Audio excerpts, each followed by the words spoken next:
Meeting to order as Vice President filling in for an empty President's role. Ms. Huerta, please call the roll. Vice President Alan Wilson. Here. Secretary Diana Summers. Here. Board members Mark LaRue. To approve the minutes. Second. Motion and a second to approve the minutes. Any further discussion? All those in favor say aye. Aye. Opposed? Were there any absences that needed our vote for excuse? I don't think so. The only member was Good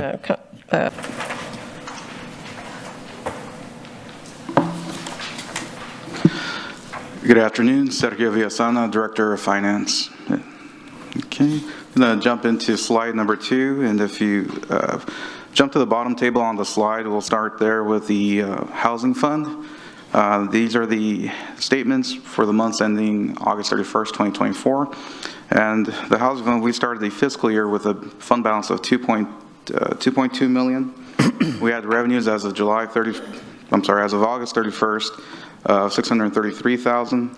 Expenditures amounted to 29,000, leaving an ending fund balance as of August of 2.89 million. We have $1 million of commitments, which we'll cover in the upcoming slides, and then that'll leave us with an ending uncommitted fund balance for the Housing Fund of 1.9 million. The next fund over, we have the Economic Development Fund. We started the fiscal year with a fund balance of about 12 million. We had revenues amounting to 4.8 million.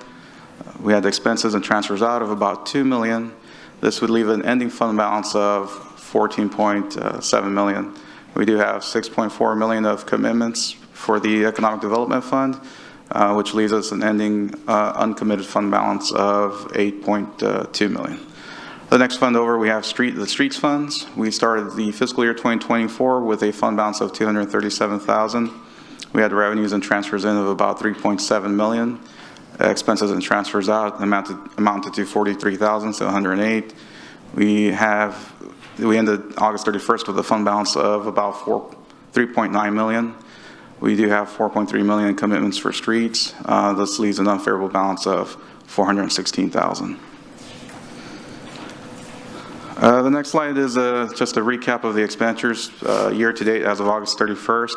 Here I just want to highlight we have the small business projects under the Economic Development Fund of 981,000, and we also had major business incentives for the year amounting to about 912,000. These are the largest expenses amongst the 3 funds as of August. The next slide is the affordable housing commitments. And if you jump to the table on the bottom of the slide, that shows our $1 million commitment to the Infill Housing Incentive Program. And our next slide is the Economic Development Fund commitment. We have a total of 6.4 million of commitments, which is made up of various commitments, starting with the South Texas Botanical Gardens of 89,000, an exports company of about 1.8, Texas A&M Corpus Christi unmanned aircraft of about $1 million also for South Texas Military Housing, $2 million for the Hilton Homewood Suites Hotel, and about 507,000 for the small business contracts. Next slide shows our commitment for streets. If you jump to that bottom table, we got about 4.3 million to be transferred over to the CIP fund. And the last slide is just a sales tax revenue update as of August 31st. For the year, actuals are ahead of budget up through August by 169,000. This concludes my presentation. I'll be here to answer any questions on the financials. Are there any questions on the financials? Hearing none, thank you. Thank you. I don't have a question, but I have a comment. Sure.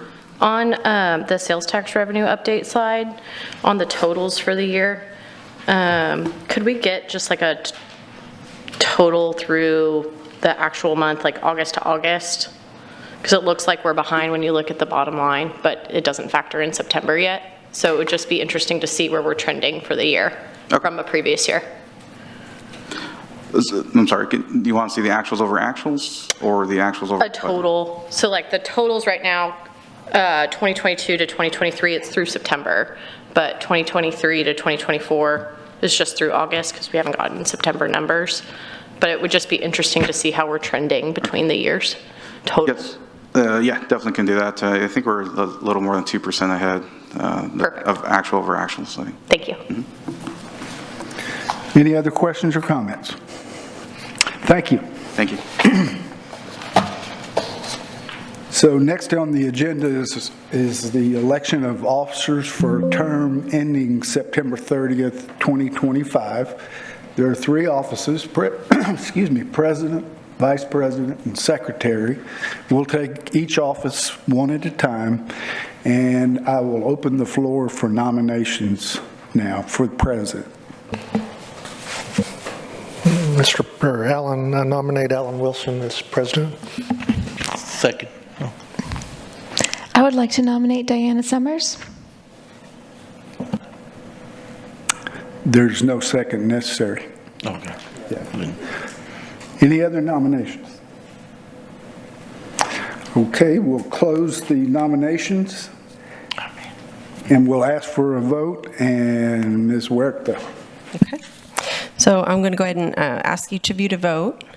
So for President Wilson, for Vice President Wilson, Ms. Summers? I'm sorry. Who will you be voting for, yourself, I guess? Yes. Okay.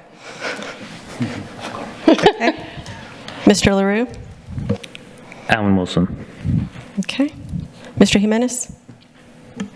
Oh man, it's a tough one. They're both great at what they do. I guess I second for Alan, so I'll go Okay, for Alan. Mr. Wilson. Ms. Holland? Ms. Summers. Excuse me, can I interrupt here? So Yes, was there sir. a second for Ms. Summers? I thought somebody said there was. You don't have to have a second, Oh, you don't sir. need a second? No, Okay, sir. all right, thank you. Just want to make sure that's clear. Thank you. Okay. Mr. Filippello? Alan Wilson. Okay, and Mr. Reddy? I'll go with Mr. Wilson as well. Okay, so Mr. Wilson is elected. Thank you very much. It's an honor to me. Next up is Vice President. We'll open the floor for nominations. I'll nominate Ms. Summers. Ms. Summers?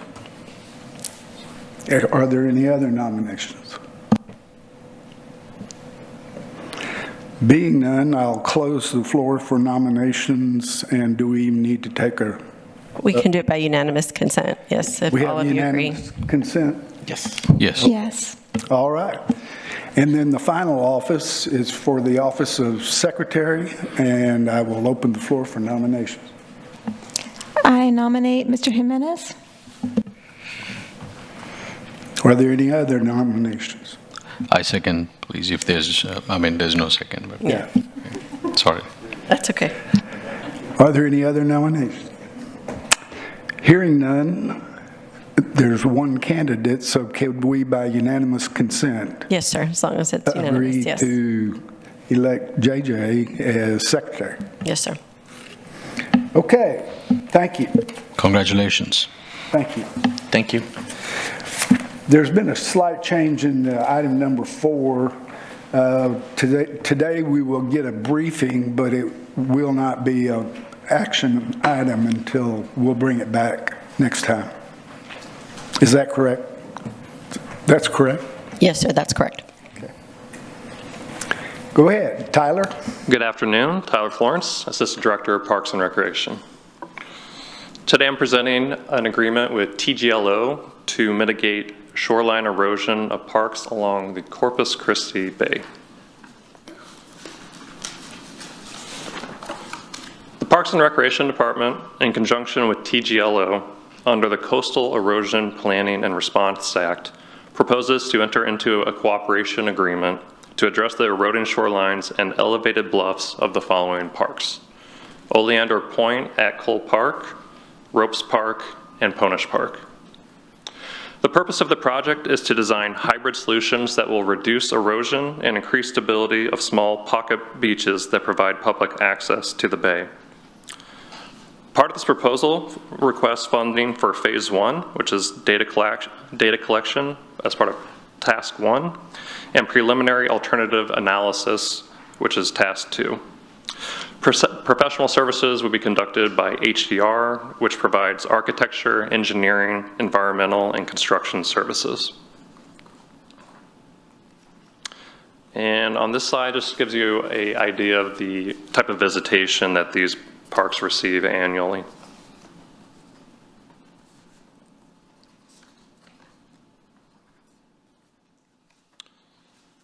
Historical erosion has reduced the footprint of each park and reduced safety, caused in part by high water and waves during the 2020 hurricane season. These parks are high-profile areas with heavy tourist visitation and also function as neighborhood parks. They're easily accessible by walking, bicycling, and scooters. The proximity to neighborhoods makes them a lower-cost option for water activities. Nature-based recreation and tourism strategies can increase revenues and strengthen economic development.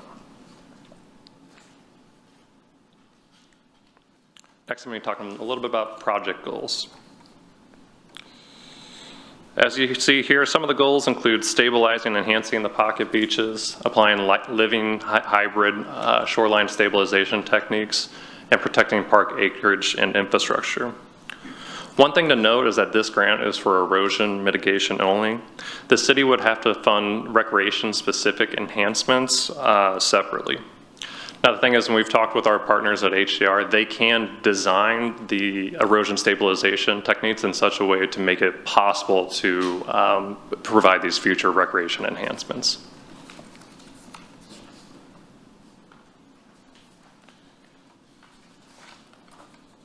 For reference, Phase 2, which is not part of this proposal, would implement and initiate construction through permitting of the established alternative solution for each park. Another application for additional KEPRA funding would need to be submitted and accepted after a feasible solution has been established for each park. An application to receive KEPRA funds cannot be submitted for Phase 2 until Task 1 and 2 are completed.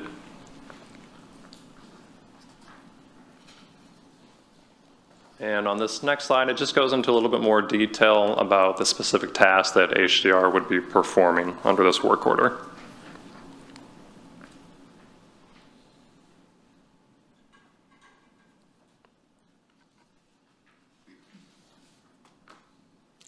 Because the overall project has a construction component, the deadline for Phase 1 can be extended up to 4 years beyond the initial KEPRA 2-year term. This is why the end date listed on the contract between GLO and the City of Corpus Christi is August 31st, 2029. TGLO is given it the maximum amount of time possible to allow for unknowns like delays in contract execution and/or major storm events. KEPRA funds will be lost if the contract is not executed before August 31st, 2025.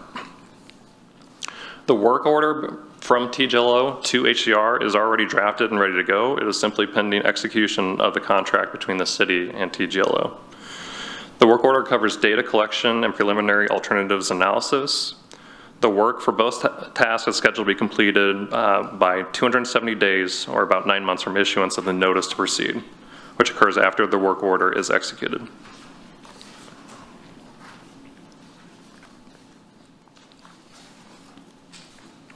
Contractually, the funding for Phase 1 has a shared project cost between TGLO, KEPRA, and the city. The overall project has a total not to exceed cost of $2,095,000. Upon execution of the agreement, the city will provide a partner match of 40%, and TGLO KEPRA is responsible for 60% of the project cost per the cost-sharing summary table provided in this slide.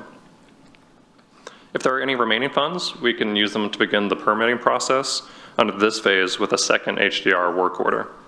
Or we could decide to cover permitting in a second phase with construction and not use the remaining funds. That decision can be made at a later time.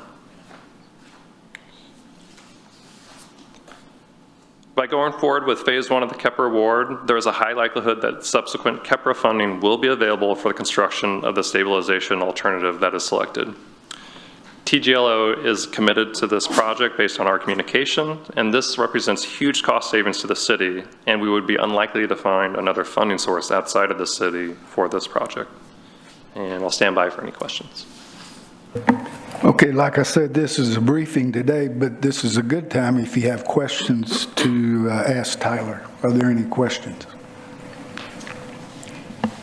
Yes, so we have a projected amounts of costs not to exceed this for Phase 1 for tasks 1 and 2. Do we have any further breakdown for that? The initial cost estimate is about 1.3 million to actually do the work. Talking, let's say, 10 to 15 linear feet. I don't have an exact square footage for that. It would be good to know how much has been lost and what, if any, we plan to reclaim. We can do that. Yeah, I concur with Ms. Victoria. I was about to ask the same thing. How do we know how extent the erosion is, and is one park more than another? I don't know if you know, but you will be working in all three parks, right? Correct, all three all three parks. sites. And so some of the parks are, like ropes would be, I would say they're at higher risk. So some of the parks have a higher risk profile of actually damaging existing infrastructure like these sidewalks. So some of the erosion it's pretty close. It's uncomfortably close, I would say. Yeah. I'm familiar with some of these issues, and some are alarming. You know, it's. Yes, sir. Yeah, I'm glad y'all are doing this. I guess you'll come back eventually and give us an update on what your findings are on each park, what the worst one is, and kind of update, or possibly also costs on each. I'm sure that it's not going to be evenly distributed, right? One's going to be worse than another, more likely. Correct. Thank you. And this may be a Peter question, Proposition F, if passed, would that be an eligible use to continue the construction in phase 2 of this? It would be, yes, sir. Okay, thank you. Any other questions? If you have a good project and somebody else is going to pay for 60% of it, sounds pretty good to me. Thank you very much, Tyler. Okay, next item on the agenda is a presentation item, quarterly report of the Corpus Christi Regional Economic Development Corporation. Yes, good afternoon, President, board members. Randy Almaguer, Compliance Officer with your CCREDC. I got the quarterly report on all big projects and small projects within the Type B Corporation that have been approved in the past. Let me see here. So Botanical Gardens, where we're at, I talked to Dr. Womack a couple months ago, and they have finally started construction. I know since 2020 there's just been a lot of different challenges, hurdles that they've had to go through, Texas Park and Wildlife, things like that. And now, as you can see in that October update, they've done the pathway realignment, leveling has commenced, base material delivered, as well as he's saying the trail should be done before that deadline. If you go to the third bullet, we did take an extension, and it was for March 31 of 24, and then we came back this past spring to extend it to the end of the year. We don't foresee us having to come back again for that. He expects this project to be complete by then. He's already putting together an invoice for submission that I've already talked to Jackie here that is approved to get for reimbursement. So once we get that in, we'll get that going. Next Sports Company, I'm sure all of you have seen the social media on this project. I've actually been going by there talking to Dr. Kingsley, and you know, a little slow on starting that construction, but as you can see, if anyone's been by there, I don't know, there has been some movement. As you can see, site work 70% complete. They're getting things and material delivered. Lighting, they have equipment ordered for go-kart track. And with them, they have a phase 1. And so that, what includes in that is 8 multi-purpose fields that can be used for soccer, lacrosse, flag football, or cheerleading, and then parking with fencing or permanent barrier to encourage pedestrians to cross at the signal intersection for safety purposes. So that's what needs to be done for phase 1, and that's at December 31 of this year. We'll keep monitoring that. I know I submitted a compliance packet to City Manager Peter, along with Heather, and even talking to the mayor, so they're well aware of this project and keeping an eye out on it. You mind if I ask a question, Board Chair, on this one? Sure. Was the go-kart, Randy, was that part of the original contract? Or also a baseball field or something like that? Was that part of the original contract? With that, no, that wasn't in there, but it's for multi-purpose. He was just doing other things as well, but the main thing is getting those multi-purpose fields up and running, 8 of them, and the parking. Now, the main thing's supposed to be soccer. You know, they do have that contract with that soccer, I forgot the name of the...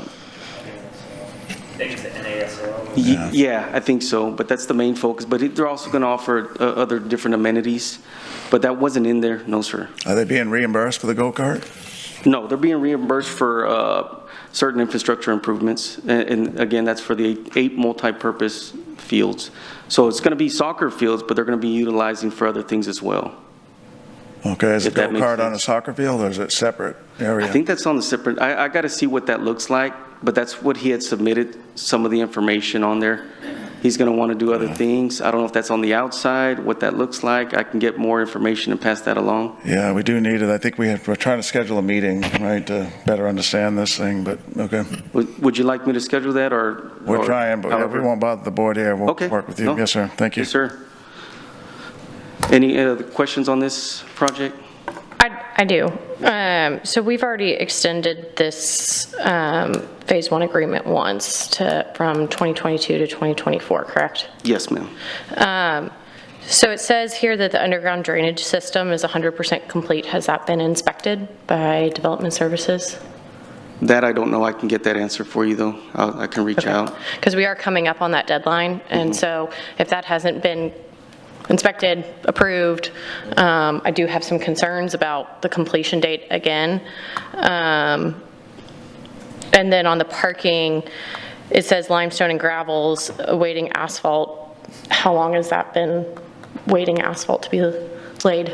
This was, he sent me the update last month. That was the last time we talked. Okay.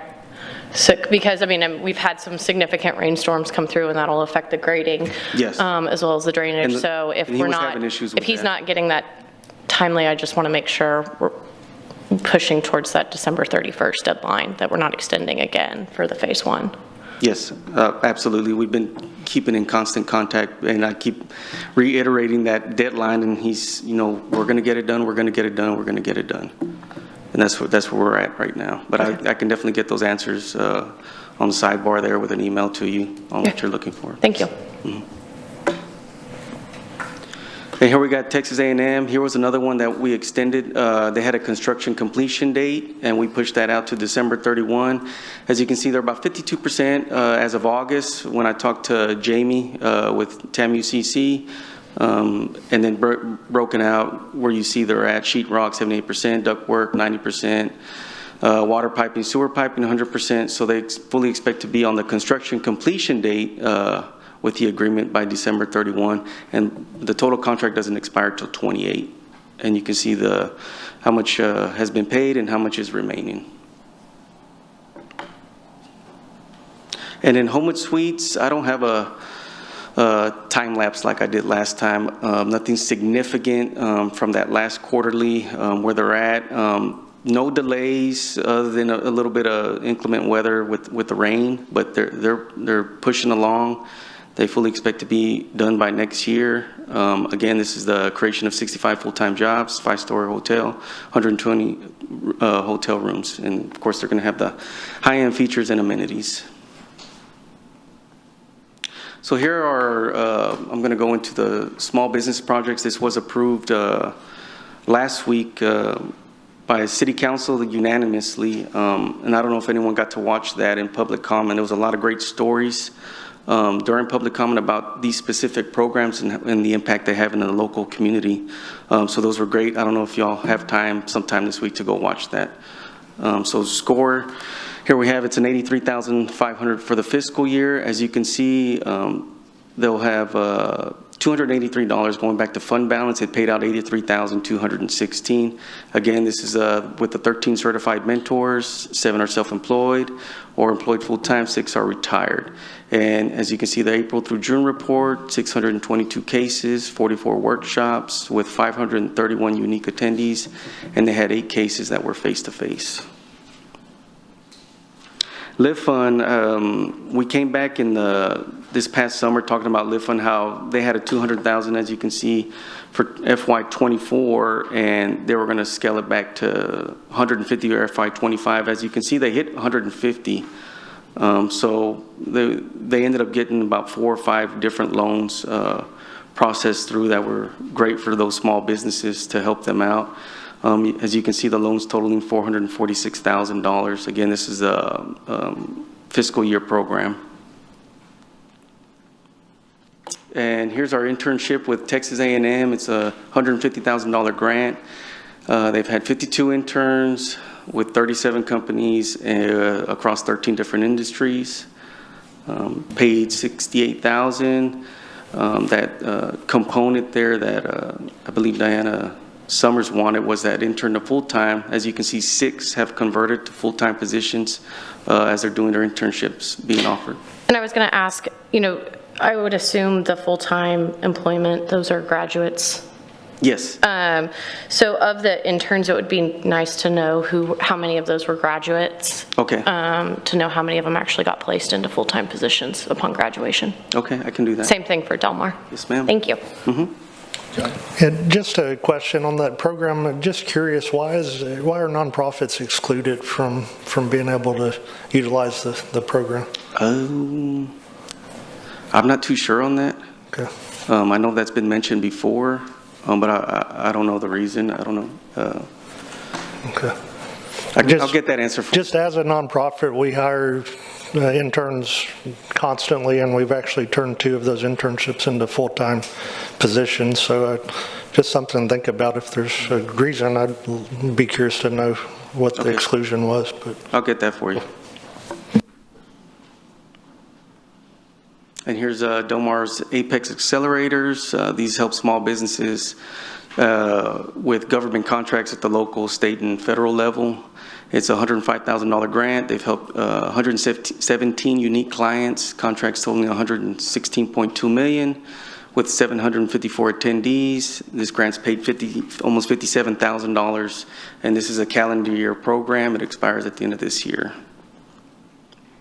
And here's a breakdown. If you want to take a look at that, I'll hold this slide for about a minute here. You can see some of the things from 23 and then 24 year to date, what that looks like.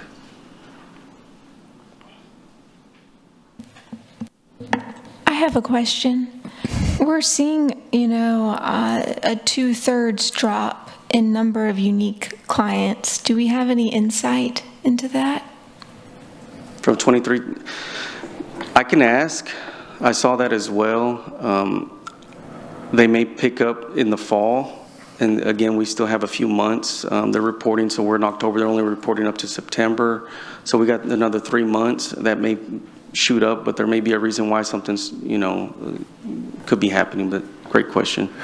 The 2023 numbers are for the full year, right? Yes. So 2024 is just year to date. Is that through August or September? I believe it's to September. Okay. June? Is it June? Oh, that's a bad number at the bottom. I can't read it. It says date ending June 30th, 23. Oh. Yeah, that's a bad number. Okay. I apologize for that. And then we have the Contract Resource Center with Del Mar. Again, this is one-on-one advising, helping small businesses get with the larger multi-year projects. It's a $150,000 grant. They've helped 74 clients, held client sessions with 213, with contracts totaling $356,000. They've paid out $85,000 with $64,000 remaining. And again, it's a calendar year program. We have what it looks like, again, from 23 to 24. I saw that with the contracts on this one, 28. For 23 and 24, it's only 6. That's something I can ask as well, what's going on.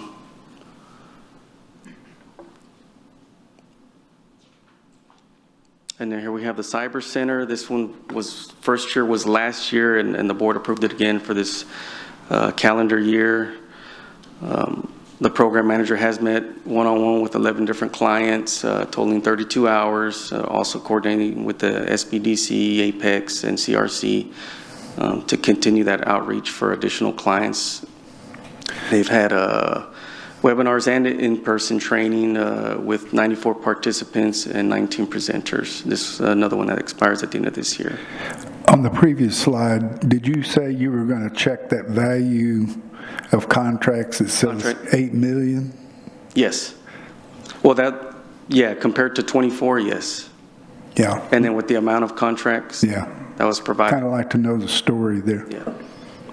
And I'm a little bit more interested in jobs created and retained, because we're looking at about, well, it's a huge drop from 179 to 28. Yes, I can get that information. And then here's the Del Mar internship program with 93 interns, with 75 companies, with 18 being new. They've had 4 convert to full-time employment with those organizations. It's paid $99,000 with $30,000 remaining. And then the SBDC is your, I think everyone's had an opportunity to tour the facility, the one-stop shop.